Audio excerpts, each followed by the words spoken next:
public area of this hospital. Okay, elevator shaft, service engines, go!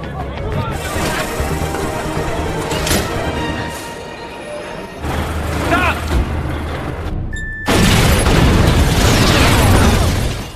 Halo everyone, selamat datang kembali di channel kesayangan kamu, Kaladiwa. Sudahkah kamu menggerutu malam ini? Baiklah, di video kali ini kita akan membahas series ketiga dari film Jason Bourne dengan judul The Bourne Ultimatum. Bagi kamu yang belum tahu apa itu Jason Bourne, aku akan ceritakan secara singkat saja bahwa Jason Bourne adalah seorang agen rahasia dalam program Treadstone, yaitu satu program beta dari CIA yang bertugas menghabisi target mereka atas perintah direktur CIA. Nah, di film pertamanya diceritakan Jason lupa ingatan dan tobat dari membunuh. Lalu di film keduanya, ia dijebak kemudian kekasihnya mati terbunuh hingga memaksanya untuk membalas dendam. Untuk cerita ketiga, lengkapnya link video pertama dan kedua sudah aku taruh di kolom deskripsi. Dan mari kita bahas untuk film yang ketiga.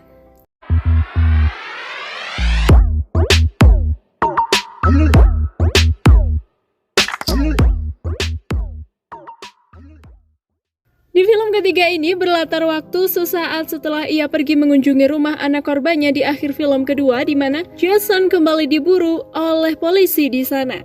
Dan tentu saja ia dapat kabur dengan mudahnya.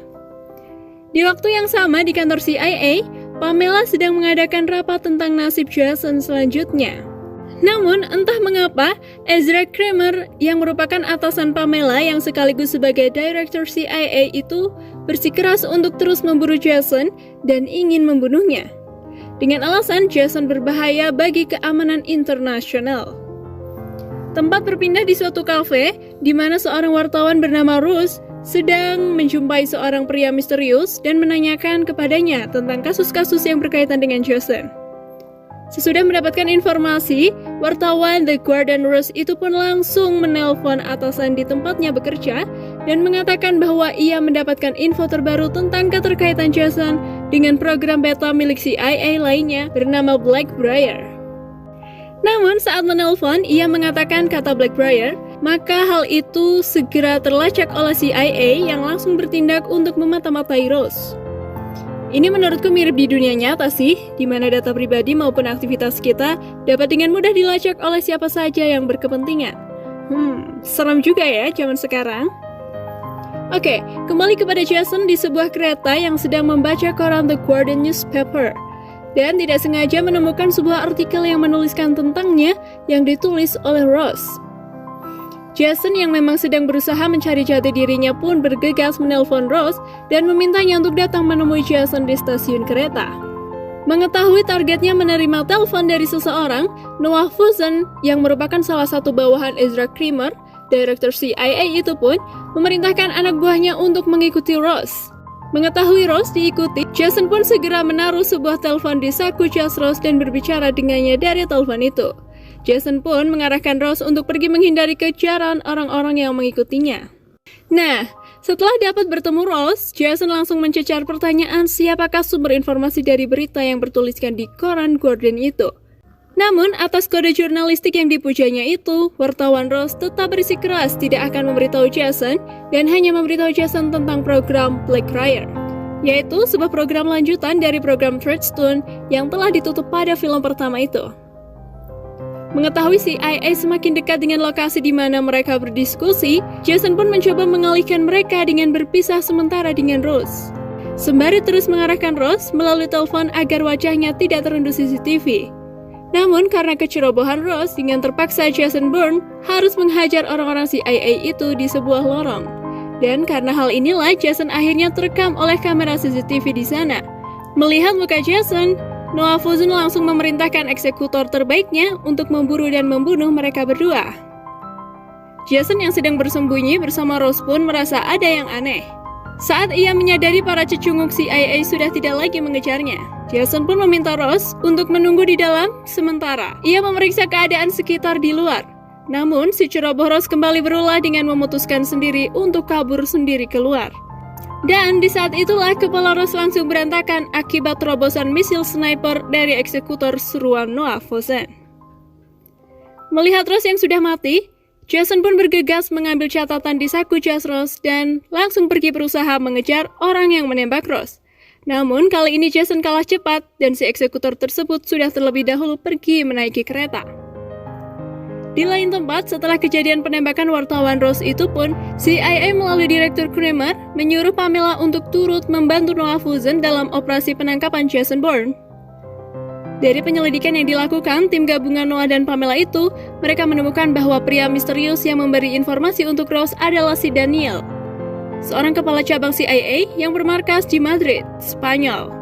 Madrid ya, bukan Barcelona. Fans Messi, minggir dulu Gi. Mendapati hal ini, Noah langsung menyuruh anak buahnya untuk membunuh Daniel di rumahnya. Namun ternyata setelah melihat Rose mati tertembak di TV, Daniel dengan cepat mengambil berkas-berkas penting yang ada dan pergi kabur dari rumahnya. Cerita pun berlanjut, di mana Jason memeriksa catatan yang ia ambil dari kantong Rose dan menemukan sebuah lokasi yang tak lain adalah gedung tempat Daniel tinggal. Jason pun langsung menuju ke sana, membobol masuk ke dalam rumah. Saat Jason masih berada di dalam rumah Daniel, secara bersamaan anak buah Noah pun tiba untuk membunuh Daniel. Jason pun langsung menghajar dua anak buah Noah hingga tak sadarkan diri. Setelah menghajar anak buah Noah, tiba-tiba ada seorang perempuan yang masuk ke sana yang ternyata adalah Nikki. Seorang agen CIA juga pernah ikut mengejar dan membantu Jason di film sebelumnya. Dan di sini diketahui ternyata Nikki ditugaskan bersama Daniel setelah Treadstone dibubarkan. Karena tidak menemukan Daniel, Jason meminta bantuan Nikki untuk membantunya menemukan Daniel. Nikki pun setuju dan pergi membantu Jason, dan memberitahu Jason bahwa Daniel pergi ke suatu kota bernama Tangier, Maroko. Lalu Jason dan Nikki pun pergi ke kota itu untuk mencari Daniel, sedangkan Noah yang sudah mendapati lokasi Daniel berada, lagi-lagi menyuruh salah satu eksekutor setempat yang bernama Dash untuk membunuh Daniel di Maroko. Mengetahui bahwa Noah memerintahkan Dash untuk membunuh Daniel, Nikki yang berhasil membobol sistem informasi CIA pun memerintahkan Dash untuk menemuinya. Saat mereka berdua bertemu, Jason pun segera membuntuti Dash agar mengetahui di mana posisi Daniel berada. Tapi sialnya, tak lama jejak Nikki saat menyusup ke sistem CIA berhasil terlacak. Mengetahui Nikki membantu Jason, Noah Fusen pun naik pitam dan memerintahkan Dash untuk membunuh Nikki dan Jason setelah berhasil membunuh Daniel. Mendengar hal ini, Pamela pun langsung menolak dan berdebat dengan Noah untuk tidak membunuh Nikki. Namun entah apa alasannya, Noah bersikeras untuk membunuh semua orang yang berhubungan dengan Jason. Pamela pun merasa ada yang janggal dengan Noah Fusen atas keputusannya itu. Kembali kepada Jason yang sedang mengikuti Dash, di mana Dash berhenti untuk memarkirkan Vespa bututnya dan menjatuhkan sebuah tas. Mengira tas itu adalah bom, Jason yang melihat Daniel melintas langsung menghentikan mobilnya. Namun sialnya, karena hal ini Daniel justru terhenti tepat di samping Vespa Dash yang langsung meledak dan membunuh Daniel. Setelah berhasil membunuh Daniel dan Jason, Dash pun pergi segera untuk membunuh Nikki. Mengetahui ia akan diburu, Nikki dengan cepat mencoba untuk kabur dan masuk ke keramaian. Jason yang ternyata hanya pingsan itu, segera mencuri sebuah motor dan pergi untuk mengejar Dash. Melihat Nikki yang diburu oleh Dash dari kejauhan, Jason pun langsung bertindak cepat. Dengan sekuat tenaganya, ia mencoba menyusul Nikki dengan cara melompat dari satu rumah ke rumah yang lain di Maroko tersebut. Dan di saat yang tepat, akhirnya Jason berhasil menyusul Mary dan menggagalkan usaha Dash untuk membunuh Nikki. Pertarungan sengit antara agen rahasia pun langsung terjadi dan dimenangkan oleh Jason dengan cara mencekiknya dengan handuk basah di WC rumah penduduk setempat.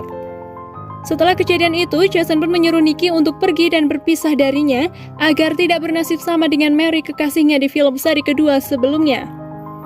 Setelah itu, Jason kembali memulai petualangannya dengan memeriksa barang-barang milik Daniel yang terbakar akibat ledakan yang terjadi dan menemukan sebuah kertas bertuliskan alamat kantor CIA yang tak lain adalah tempat Noah dan Pamela berada. Jason pun langsung bergegas untuk pergi ke sana. Sementara itu, di ruangan kerja Pamela, ia yang mulai mencurigai Noah pun mulai melakukan penyelidikan sendiri. Lalu, anak buah dari Pamela pun memberitahukan bahwa paspor Jason sudah terdeteksi berada di kota New York. Pamela pun segera paham bahwa itu adalah sebuah pesan dari Jason kepadanya. Pamela pun memutuskan untuk membantu Jason dan mengungkap apa yang sebenarnya terjadi. Dan benar saja, sesaat kemudian Jason yang sudah berada tak jauh dari sana menelpon Pamela di kantornya. Di sini, Pamela memberitahukan nama asli Jason dan tanggal lahirnya yang sebenarnya adalah David Webb. Namun ternyata percakapan mereka sudah disadap oleh Noah Fusen. Mengetahui Jason di sekitarnya, Noah dengan cepat menyuruh timnya untuk melacak Jason. Sedangkan Pamela memutuskan untuk keluar agar Jason mau bertemu dengannya. Melihat Pamela keluar, Jason mengirimkan sebuah alamat kepada Pamela yang sialnya juga disadap oleh Noah. Maka Noah dan seluruh timnya dengan terburu-buru pergi meninggalkan gedung untuk mengikuti Pamela bertemu Jason. Namun tanpa mereka ketahui ternyata itu semua hanyalah strategi pengalihan dari Jason dan Pamela. Jason pun menelpon Noah Fusen dan justru mengatakan jika Jason telah berada di ruangan kerja Noah dan berkata bahwa berkas kelicikan Noah Fusen dan Kramer telah berada di tangannya. Noah yang belingsatan pun bergegas menyuruh anak buahnya untuk segera membunuh Jason. Lalu terjadilah aksi kejar-kejaran antara Jason dan anak buah Noah Fusen di tengah kota New York. Jason kabur dengan mobil polisi, itu pun juga dikejar oleh seorang agen yang tak lain adalah eksekutor wartawan Ross. Dan dalam pengejaran ini, mobil mereka berdua akhirnya mengalami kecelakaan. Beruntungnya Jason berhasil selamat, sedangkan musuhnya terluka parah dan tidak bisa bergerak. Namun Jason justru membiarkan musuhnya yang sekarat itu dan tidak membunuhnya. Kembali ke markas CIA, di mana anak buah Noah menemukan keanehan tentang tanggal lahir Jason yang diberitahukan oleh Pamela, di mana tanggal lahir Jason berbeda dengan tanggal lahir sebenarnya. Dan ternyata angka tersebut adalah sebuah kode nama jalan dan nomor bangunan tempat Jason mendaftar menjadi agen Treadstone terdahulu. Dan benar saja, sesampainya di sana Jason bertemu dengan Pamela. Di sini, Jason yang sudah mempercayai Pamela menyerahkan berkas tentang Blackbriar kepadanya dan meminta Pamela untuk mengungkap apa yang sebenarnya terjadi. Lalu Jason segera masuk ke dalam gedung itu untuk menyelidiki masa lalunya. Noah Fusen yang sudah mengetahui tentang kode yang diberikan Pamela itu pun tiba di gedung itu. Melihat Pamela di sana, Noah pun memerintahkan anak buahnya untuk mengejar Jason, sementara ia sendiri mengejar Pamela Landy. Pamela pun dengan cepat kabur dari sana dan segera mengirimkan berkas-berkas rahasia yang diberikan Jason melalui fax. Noah pun tidak bisa berkutik melihat kebobrokannya terungkap oleh Pamela Landy. Kembali kepada Jason, di mana ia tiba di ruangan rahasia yang sama seperti di ingatan masa lalunya. Dan di sini ia bertemu dengan seorang dokter bernama Albert, yaitu orang yang sama di foto yang ia temui di tempat Daniel. Si Albert ini ternyata adalah dokter yang menangani Jason saat ia masuk dalam program Treadstone. Ia pun memberitahukan bahwa justru Jason lah yang mengajukan diri untuk masuk ke program Treadstone. Tapi tak lama kemudian, anak buah Noah pun datang dan Jason langsung coba untuk kabur. Tapi sialnya dalam usahanya, Jason menemukan jalan buntu dan berhasil dikejar oleh orang yang pernah mengejarnya sebelumnya. Namun saat Jason tidak membunuhnya saat kecelakaan terjadi, sang eksekutor itu pun membiarkan Jason pergi. Namun, saat sedang melompat dari atas gedung, ternyata Jason berhasil ditembak oleh Noah dari kejauhan dan jatuh ke sungai. Di lain cerita, saat berkas yang dikirimkan oleh Pamela diketahui oleh petinggi CIA, maka Noah Fusen dan juga Ezra Kramer sebagai direktur CIA pun segera ditangkap atas tuduhan menyalahgunakan program beta CIA bernama Blackbriar. Film ini pun diakhiri dengan scene tentang berita Jason Bourne yang tertembak jatuh ke sungai dan mayatnya belum ditemukan hingga 3 hari. Dan ternyata Jason masih hidup dan film pun selesai.